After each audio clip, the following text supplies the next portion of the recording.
Hello दोस्तों, आप सभी का स्टडी विद कॉन्सेप्ट चैनल पर बहुत बहुत स्वागत है।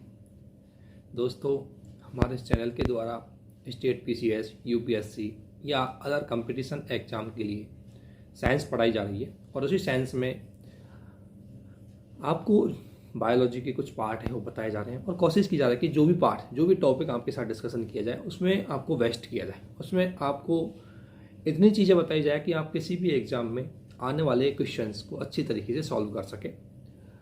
तो उसी संदर्भ में एक वीडियो आपको अपलोड की जा रही है। इस वीडियो में आप अंत तक देखेंगे। इसमें साउंड यानी ध्वनि वाला टॉपिक है फिजिक्स का, उसको बहुत अच्छी तरीके से एक्सप्लेन किया गया है। और दोस्तों, इसके साथ आपको कुछ नोट्स है, जो भी आपको इस वीडियो में एक्सप्लेन किया गया है उसी के नोट्स आपको साथ में प्रोवाइड करवाए जा रहे हैं। आपसे ये निवेदन है कि वीडियो को अच्छी तरीके से धैर्य से देखें और हमारे इस चैनल को ज़्यादा से ज़्यादा शेयर एंड सब्सक्राइब करें, लाइक करें वीडियो को। और यदि इस वीडियो के बाद भी आपको कुछ चीज़ें समझ में नहीं है, क्या हो सकता है कि जो मैडम आपको साइंस पढ़ा रही है वो पूरी तरह उस चीज़ को समझाने में हो सकता है कोई चीज़ समझ में नहीं आए क्योंकि उसने उस तरीके से एक्सप्रेस किया है, नहीं आए, तो आप दोस्तों डेफिनेटली इसको ज़रूर पूछें ताकि मैडम नेक्स्ट वीडियो में आपके उस डाउट को क्लियर कर दें। मैडम बहुत शानदार तरीके से आपको साइंस पढ़ा रही है और क्योंकि मैडम का बायोलॉजी और मतलब बीएससी बैकग्राउंड है तो डेफिनेटली उसने काफ़ी है और स्टेट वीसीएस के लिए मैडम काफ़ी एक्सपर्ट भी है, तो चीज़ के लिए उसने काफ़ी अच्छी तरीके से नोट्स बना करके, बहुत मेहनत करके नोट्स बनाए उसने, अपने नोट्सों को ऐड करके प्रीवियस ईयर के क्वेश्चन के साथ आपको एक एक चीज़ें बताई जा रही है। इसलिए दोस्तों, आप जितना ज़्यादा हमारे वीडियो को देखेंगे, शेयर करेंगे, उतना ही ज़्यादा हमारा एनकरेजमेंट होता जाएगा। तो इसलिए आपसे निवेदन है कि इस वीडियो को देखें और डेफिनेटली कि आपका ध्वनि वाले टॉपिक से आप क्वेश्चन पूरी तरह सही करने में सक्षम होंगे। थैंक यू, बने रहिए इस वीडियो के साथ। हेलो दोस्तों, स्टडी विद कॉन्सेप्ट के इस स्टडी प्लेटफॉर्म पे आप सभी का स्वागत है। आज हम फिजिक्स में ध्वनि को पढ़ेंगे और आप देख सकते हैं कि ध्वनि से अलग अलग एग्ज़ामों में कितने सारे क्वेश्चंस पूछे गए हैं। तो इन सारे क्वेश्चनों को देखते हुए ये हम मतलब अनुमान लगा सकते हैं कि ये एग्ज़ाम की दृष्टि से कितना महत्वपूर्ण है। एग्ज़ाम की दृष्टि से तो महत्वपूर्ण है ही, साथ ही ध्वनि हमारे जीवन में काफ़ी इम्पोर्टेंट स्थान रखता है, क्योंकि यदि ध्वनि नहीं होता तो फिर हम एक दूसरे को समझते कैसे, बात कैसे करते हैं, या जो अलग अलग प्रकार की ध्वनि होती हैं उनको हम सुनते कैसे या सुन के पहचानते कैसे। तो स्टार्ट करने से पहले हम इसमें बेसिक चीज़ों को देखेंगे कि ध्वनि क्या है, कैसे उत्पन्न होता है, या एक दूसरे के पास ध्वनि का संचरण कैसे होता है, और कुछ ध्वनियाँ जो होती हैं वो दूसरों की अपेक्षा तीव्र क्यों होती हैं, ज़्यादा तीव्र क्यों होती हैं। तो एक बार हम देख लेते हैं। यहाँ पर मैं लिख देती हूँ कि क्या क्या इसमें हम देखेंगे। पहला, ध्वनि क्या है। दूसरा जो हम देखेंगे, ध्वनि उत्पन्न कैसे होता है, उत्पन्न कैसे होता है। तीसरा जो हमारा है, ये इसका संचरण कैसे होता है, यानी ये एक दूसरे के पास पहुंचता कैसे है, संचरण कैसे, संचरण कैसे। अगला देखेंगे, हम सुनते कैसे हैं ध्वनि को, ध्वनि हम कैसे सुन पाते हैं, कैसे सुन पाते हैं। और लास्ट हम देखेंगे कि कुछ ध्वनि दूसरे ध्वनि की तुलना में, दूसरे ध्वनि की तुलना में अधिक प्रबल क्यों होती हैं, अधिक प्रबल क्यों होती हैं, क्यों होती हैं। तो पहले हम इन सारे टॉपिक को देखेंगे, ये सारे पहले हम कवर करेंगे। उसके बाद से यहाँ मैंने कुछ फैक्ट्सों को लिख रखा है जो कि ये भी एग्ज़ाम में काफ़ी मात्रा में पूछे गए हैं, इससे भी क्वेश्चंस, तो इसको भी हम बाद में देखेंगे। पहले हम बेसिक चीज़ों को समझ लेते हैं। तो देखते हैं हम ध्वनि क्या है। ध्वनि क्या है, तो यहाँ हम लिखेंगे ध्वनि ऊर्जा का ऊर्जा का वह रूप है जो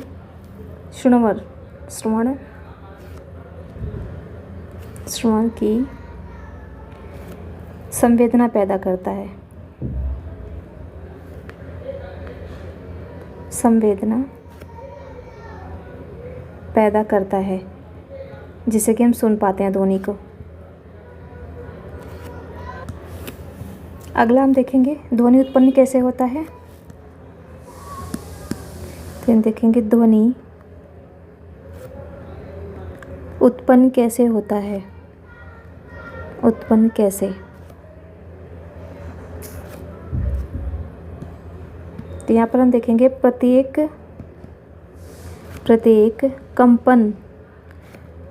कंपन करने वाली वस्तु,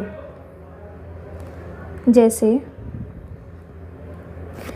यहाँ पर आप ले लीजिए मंजीरा, फिर हो गया आपका घंटी, फिर आप ले लीजिए लोहा। पर यदि हम बजाते पीटते मतलब वो वाला पीटना, जैसे कि लोहा में पीट के धार नहीं दिया जाता है, वो शेप देते हैं, शेप दिया जाता है ना, तो वो पीटना है यहाँ पे। या आघात किया जाता है तो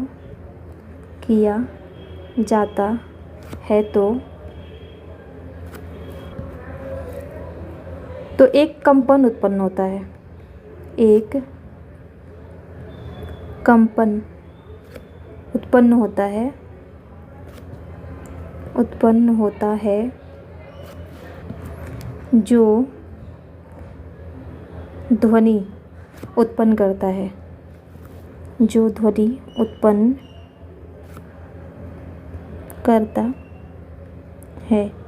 तो देख सकते हैं आप कि ध्वनि उत्पन्न कहाँ से हो रहा है। अब यदि आपको एग्जाम्पल देखना है, बहुत मतलब अभी देखना है, तुरंत देखना है, तो आप कुछ मत कीजिए। आपका जो गला है यहाँ पर कंठ रहता है, ये निकला सा रहेगा, थोड़ा सा बाहर की तरफ हड्डी सी दिखेगी आपको, तो वहाँ पर आप उंगली रखिए या हाथ रखिए, तो और वहाँ पर उंगली हाथ रखेंगे और जब आप बोलेंगे तो वहाँ पर कंपन उत्पन्न होगा, और कंपन उत्पन्न हो रहा है तभी तो ध्वनि निकल रही है। तो आप इजीली देख सकते हैं इसको, ऐसे लगा करके हाथ एक बार आप ट्राई कीजिए। अगला देखेंगे हम ध्वनि का संचरण कैसे होता है। ध्वनि का संचरण, तो ध्वनि का संचरण जो हमारा होता है वो वायु के माध्यम से होता है। वायु के माध्यम से, और जैसा कि पिछले वीडियो में हम लोगों ने डिस्कस किया था कि ध्वनि जो है, जब मैं साइंस के सिलेबस को डिस्कस कर रही थी तो उसमें मैं बताई थी कि ध्वनि जो है कि निर्वात में गमन नहीं करता है। तो यहाँ पर लिख देंगे हम निर्वात में, या ध्वनि निर्वात में गमन नहीं करता। निर्वात का मतलब है वायु रहित। अगर इसका एग्जाम्पल आपको देखना है तो एक ग्लास लीजिए और इस ग्लास को मुंह पे ऐसे लगाइए कि पूरा उसमें मतलब माउथ है वो क्लोज़ हो जाए, और उसके बाद से उस ग्लास के अंदर का जो भी वायु है उसको आप अंदर खींचते हुए आवाज़ कीजिए। तो आप देखेंगे कि ग्लास को जब आप हटाएंगे तो ध्वनि सुनाई देगी, लेकिन अगर आप ग्लास को मुंह पर लगा करके और वायु को अगर अंदर खींच रहे हैं और कुछ बोल रहे हैं आप, तो वो आवाज़ बिल्कुल भी बाहर नहीं आएगा, क्योंकि वहाँ की वायु तो आपने अपने अंदर एब्जॉर्व कर लिया। तो फिर वो जो बोलेंगे आप तो वो बिल्कुल वो सुनाई ही नहीं देगा बाहर। या फिर आप घर में देखते होंगे कि कभी कभी हमारा मोबाइल फ़ोन जो होता है तो गद्दे के नीचे, तकिए के नीचे, या मतलब कोई भी ऐसा घर में शादी वादी का माहौल रहता है तो मोबाइल क्या है कि कहीं भी हम रख देते हैं, उसके ऊपर गद्दे वगैरह सब रख देते हैं, तो मोबाइल दब जाता है अंदर। उसके बाद से हम रिंग बजाते रह जाएं, वो हमको ध्वनि सुनाई ही नहीं देती, क्योंकि वहाँ पर वायु पास ही नहीं कर पाता है। तो इस प्रकार से हम कह सकते हैं कि ध्वनि का संचरण जो होता है वो वायु के माध्यम से ही होता है। नेक्स्ट है हमारा, ध्वनि हम कैसे सुन पाते हैं। ध्वनि कैसे सुन पाते, कैसे सुन पाते।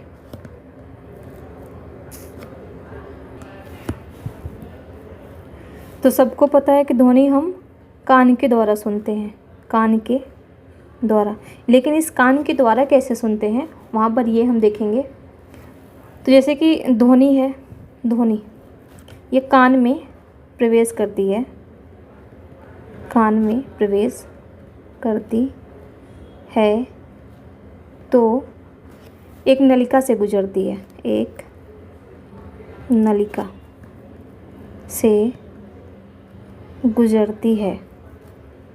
जैसे कि आप देख सकते हैं, आप उंगली लाइए आप, तो ऐसे अगर आप उंगली को कान में करेंगे तो वो नली जैसा नहीं होता है, मतलब ये नली सा बना हुआ है एक तरीके से, हमारा पतली सी उंगली जाती है हमारी।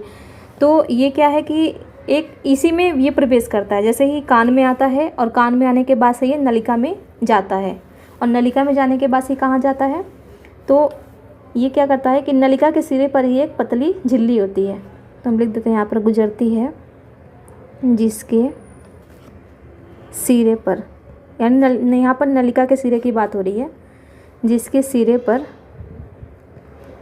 पतली झिल्ली होती है, पतली झिल्ली होती है। और इस पतली झिल्ली को हम कहते हैं कर्णपटल, जिसे कर्णपटल, ईयर ड्रम,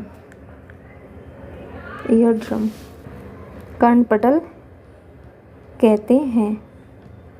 और इस कर्णपटल से, इस कर्णपटल से ध्वनि टकराती है, ध्वनि टकराती है, टकराती है तो कंपन उत्पन्न करती है, तो कंपन उत्पन्न करती है, उत्पन्न करती है। फिर क्या होता है कि इस कंपन को कर्णपटल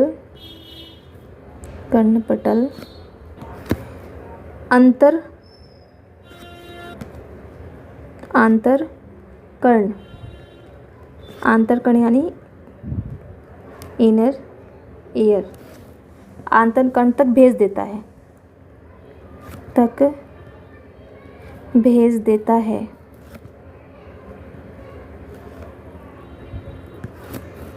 फिर वहाँ से ये कंपन, ये क्या कह सकते हैं संकेत, वहाँ से ये संकेत मस्तिष्क तक जाते हैं, मस्तिष्क तक भेजे जाते,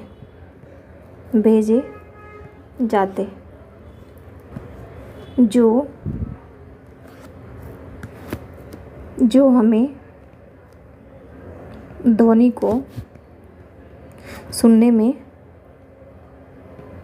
सक्षम बनाते हैं, सुनने में सक्षम बनाते हैं, या फिर हम कह सकते हैं कि जिनके द्वारा हम ध्वनि को सुन पाते हैं। अगला है हमारा, कुछ ध्वनि दूसरी ध्वनि की तुलना में अधिक प्रबल क्यों होती है। तो ध्वनि की प्रबलता, ध्वनि की प्रबलता, अगर इसको हम देखें तो ध्वनि की प्रबलता जो है वो निर्भर करता है ध्वनि की प्रबलता आयाम और आवृत्ति पर निर्भर करता है, आवृत्ति पर निर्भर करता। अब तेज और धीमा कैसे होता है, तो इन्हीं दो चीज़ों के माध्यम से आवृत्ति और आयाम से हम देखेंगे। तो किसी वस्तु का अगर पहला कंडीशन हम देखें, आयाम को लें अगर हम, तो किसी वस्तु का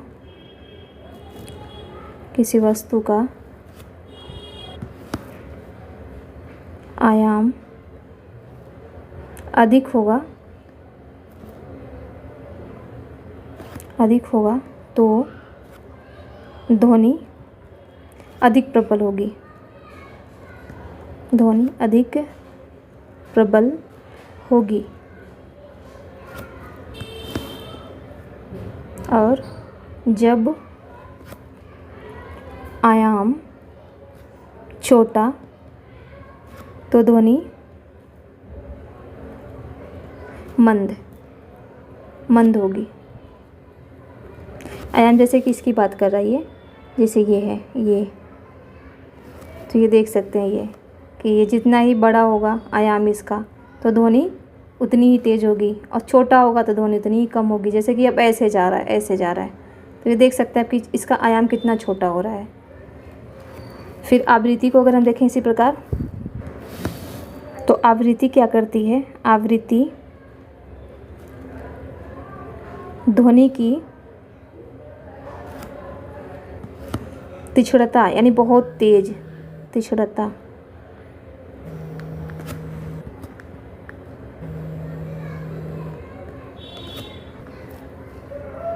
का निर्धारण करती है।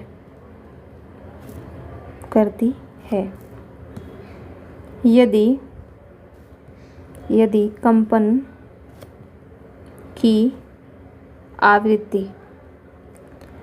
की आवृत्ति अधिक तो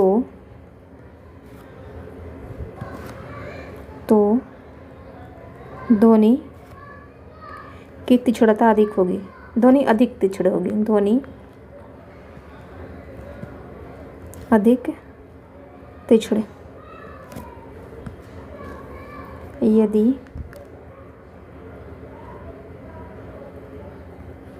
आवृत्ति कम तो ध्वनि की तीक्ष्णता कम। ध्वनि की तीक्ष्णता कम। जैसे देखिए ये खूब सारे बनेंगे, ये आवृत्ति खूब बन रही है तो ये ध्वनि की तीव्रता तीक्ष्णता खूब तेज होगी, और अगर ये कम बन रहा है तो फिर ये कम होगा। इसके उदाहरण अगर हम देखें, तो ढोल को ले लो आप। ढोल क्या है कि ये मंद आवृत्ति से कंपन करता है। ढोल मंद आवृत्ति से कंपन, तो इसकी ध्वनि की तीक्ष्णता भी कम होती है।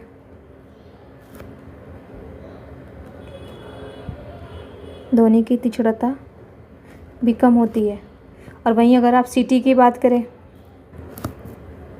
सीटी देखते हैं आपकी, मतलब उसकी आवृत्ति बहुत होती है, तो ये ढोल से ज़्यादा आवाज़ सीटी देता है, तो इसकी आवृत्ति क्या है कि ज़्यादा होती है। और जब आवृत्ति ज़्यादा तो तीक्ष्णता भी इसका ज़्यादा होता है। या आप बच्चे को ले लीजिए, छोटे बच्चे को, छोटा बच्चा जब बोलता है तो उसका आवाज़ कुछ ज़्यादा ही मतलब तेज़ निकलता है, और वहीं एक वयस्क अगर वो बोले, मनुष्य बोले, तो उसका आवाज़ कम होता है। अब ऊपर जो फैक्ट्स लिखे हुए हैं उसको हम देख लेते हैं एक बार। ध्वनि एक स्थान से दूसरे स्थान तक तरंगों के रूप में गमन करता है। तरंगों के रूप में, जैसे कि हमने देखा ऐसे करके, और ये अनुदैर्ध्य चलता है। अनुदैर्ध्य चलता है ये। चाल वायु में इसकी चाल अगर हम देखें तो 330 मीटर प्रति सेकेंड होता है। 330 मीटर प्रति सेकेंड।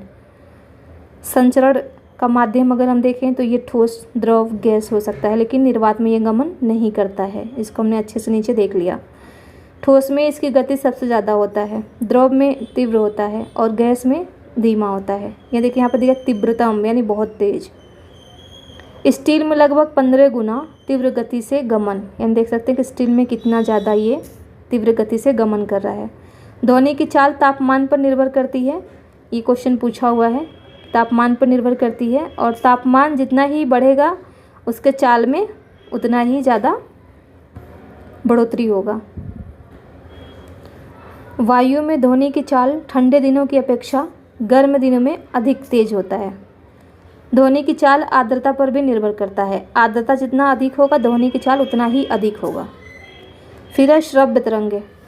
तो मानव में श्रव्य तरंगता 20 हर्ट्ज से 20,000 हर्ट्ज तक, इससे कम आवृत्ति के तरंगे नहीं सुन सकता। यानी मानव जो है वो ओनली 20 हर्ट्ज से 20,000 तक ही सुन सकता है, ना तो इससे कम सुन सकता है, और ज़्यादा सुनेगा तो वो तो आपको पता ही है कि हानिकारक होता है। यहाँ पर देखिए 20,000 से अगर कम है आवृत्ति, अधिक है तो कान के पर्दे का दोलन इतना मजबूत नहीं होता है कि वह इस ध्वनि को ग्रहण कर पाए। अपश्रव्य तरंग, इसको अगर हम देखें, ये 20 हर्ट्ज से कम होता है। इसकी आवृत्ति जो होती है वो 20 हर्ट्ज से कम होती है, और इसको जो सुनते हैं वो है व्हेल, गेंडा, हाथी, ये सब इस ध्वनि को उत्पन्न करते हैं और सुन भी सकते हैं। मनुष्य इनको नहीं सुन सकता, प्रश्रव्य तरंग को अगर हम देखें तो 20 हर्ट्ज से अधिक, और इसको कौन सुन सकता है, तो ये चमगादड़, डॉल्फिन, ये ध्वनि निकालते भी हैं और सुनते भी हैं। ये प्रश्रव्य तरंगों का उपयोग है, इसको एक बार आप देख लीजिएगा। और ये जो 45 डेसिबल तक की ध्वनि को कर्णप्रिय मानवीय स्वास्थ्य हेतु सर्वाधिक सुरक्षित बताया गया है। यानी यहाँ तक अगर ध्वनि है, इस मान तक है, तो वो हमारे कान के लिए सही है, इससे ज़्यादा है तो हमारे लिए घातक है। अब प्रीवियस ईयर के क्वेश्चन को देख लेते हैं। कह रहा है कि एक मजदूर रेल की पटरी पर कार्य कर रहा था। एक लड़का कुछ दूरी पर अपने कान पटरियों पर रखकर जब मजदूर द्वारा की जाने वाली हथौड़े की आवाज़ को सुनता है तो उसे 2 बार आवाज़ें सुनाई देती हैं। इसका कारण क्या है? तो इसका आंसर यहीं से मिल जाएगा आपको। अभी हमने ये देखा कि स्टील में ध्वनि 15 गुना तीव्र गति से गमन करता है। तो ये क्या कह रहा है कि ध्वनि का वेग इस्पात में वायु की अपेक्षा अधिक होता है। सेकंड क्या कह रहा है कि ध्वनि का वेग वायु में इस्पात की अपेक्षा अधिक होता है। ध्वनि तरंगे रेल की पटरियों के बीच परावर्तित होते, ऐसा कुछ है ही नहीं। उसके कान ध्वनि स्रोत से भिन्न दूरी पर, यह भी ऐसा कुछ भी नहीं है। और ये कह रहा है कि ध्वनि का वेग जो है वो इस्पात में वायु की अपेक्षा अधिक होता है। ये सही है, क्योंकि इस्पात में 15 गुना अधिक तेज़ी से जो है कि गमन करता है ध्वनि। जब 2 लोग आपस में बात करते हैं तब कितने डेसिबल ध्वनि उत्पन्न कर सकते हैं? तभी हमने देखा कि 20 से 20,000 तो यहाँ 20 तो दिया नहीं है, उससे कम हम सुन नहीं सकते, तो ये हमारा 30 हो जाएगा। विश्व स्वास्थ्य संगठन के अनुसार एक नगर के लिए सुरक्षित ध्वनि है, तो देखिए कर्णप्रिय हमारे लिए यही है, अभी हमने देखा। चमगादड़ अंधेरी रातों में उड़ सकते हैं और अपना शिकार भी कर सकते हैं, इसका कारण है? तो इसका कारण उनकी आँखों के तारे बड़े होते हैं, ऐसा कुछ नहीं है। उनकी रात्रि दृष्टि बहुत अधिक होती है, ऐसा भी कुछ नहीं है। प्रत्येक चिड़िया ऐसा कर सकती है। वे प्राध्वनि तरंगे निकालते हैं और उन्हीं के द्वारा निर्देशित होते हैं, बिल्कुल, क्योंकि अभी हमने देखा यहाँ पे, ये देखिए आप, चमगादड़ प्राश्रव्य, तो ये प्राध्वनि निकालते हैं। मनुष्य की श्रव्यता की सीमा क्या है? तो अभी हमने देखा 20 से 20,000। निम्नलिखित कथनों पर विचार कीजिए। कम लंबाई की बांसुरी से निम्न आवृत्ति की तरंगें उत्पन्न होती हैं। नहीं, ये बांसुरी है तो इसकी जो तीक्ष्णता है वो आवृत्ति की तीक्ष्णता, आवृत्ति जितना अधिक होगा तो ज़्यादा ही उसका वो होगा, आवाज़ तेज होगा। तो ऊपर हमने देखा अभी सीटी का ढोल की अपेक्षा ज़्यादा होता है, तो ये तो गलत है सीधा सीधा, तो एक को हम एलिमिनेट कर देंगे। ध्वनि शैलों में से केवल अनुदैर्ध्य प्रत्यास्थ तरंगों के रूप में अप्रगामी होती है, बिल्कुल सही है, क्योंकि यहाँ पर देखिए, ये देखिए इसका आंसर यहाँ है। चंद्रमा के धरातल पर 2 व्यक्ति एक दूसरे की बात नहीं सुन सकते। क्यों नहीं सुन सकते? तो चंद्रमा पर उनके कान काम करना बंद कर देते हैं, ऐसा कुछ भी नहीं है। चंद्रमा पर वायुमंडल नहीं है, हाँ ये सही है, क्योंकि संचरण के लिए, ध्वनि के संचरण के लिए अभी हमने देखा कि वायु चाहिए, तो जब वहाँ पर वायुमंडल ही नहीं है, वायु ही नहीं है, तो फिर संचरण कैसे होगा, कैसे सुनाई देगा एक दूसरे को? ध्वनि का वायु में वेग अनुपात अभी हमने देखा 330 मीटर प्रति सेकंड। ध्वनि तरंगें नहीं चल सकती निर्वात में क्योंकि ये वायु रहित है। नीचे दिए गए विकल्पों में से किसमें ध्वनि आर पर नहीं जा सकती निर्वात में? ध्वनि तरंगें निर्वात में चल सकती हैं नहीं, केवल ठोस माध्यम में चल, ऐसा कुछ नहीं, द्रव में भी चलती हैं, केवल गैसों में नहीं भाई, तीनों में चलती हैं। तो ये रहा हमारा ठोस, गैस और द्रव दोनों में चलती हैं, सॉरी तीनों में, ठोस द्रव गैस तीनों में। ध्वनि तरंगों का सबसे तीव्र प्रगमन होता है, तभी हमने देखा ठोस में। ध्वनि का वेग अधिकतम होता है इस्पात में। ध्वनि का वेग अधिकतम, देखिए कितनी बार रिपीट किया है क्वेश्चंस। अभी देखिए कि माध्यमों को आपको कह रहा है कि जल, इस्पात, नाइट्रोजन में ध्वनि की चाल को आरोही क्रम में, यानी हमको घटते से बढ़ते हुए जाना है। तो गैस में सबसे कम हमारा होता है, तो इसको हम रखेंगे पहले पे, और इस्पात में सबसे ज़्यादा होता है तो ये सेकंड पे हो जाएगा हमारा, और जल में इस्पात के बाद आता है तो ये हो जाएगा तीसरा। सॉरी, सबसे ज़्यादा तो इस्पात में होता है ना, इसको हम थर्ड पे रखेंगे, इसको 2 पे रखेंगे। तो हमारा आंसर जो होगा वो हो जाएगा 3, 1 और 2। तो कहाँ है हमारा 3, 1 और 2। तो इस प्रकार से हमारा ध्वनि का जो चैप्टर था वो कंप्लीट हो गया। अब आप इसको देखिए, रिवीजन करते रहिए। Thank you.